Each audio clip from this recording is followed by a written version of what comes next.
The expansion of the tournament from 32 to 48 teams was supposed to make the tournament more inclusive. However, things began to take a turn in the run-up to the tournament. Since his re-election, Trump has repeatedly mocked Canada, referring to it as the 51st state, and at times even going as far as suggesting that the US could annex it. This strained relations between the hosts and undermined the inclusivity of the tournament itself.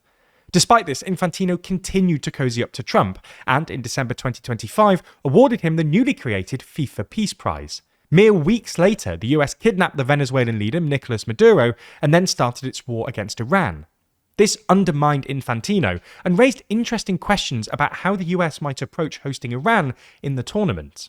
In the end, the US allowed the Iranian team to enter the US for 24 hours on the day of their matches, although there are reports that this has been extended to 2 days. In the intervening period, they're required to train at their base in Mexico. The thing is, it's not just Iran that's been subject to restrictions from the US. There have been multiple reports of excessive security checks being used against teams and players.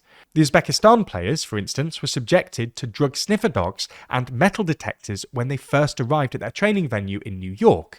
Additionally, we saw a referee from Somalia, Omar Artan, denied entry to the US despite holding a diplomatic passport and after being questioned for 11 hours.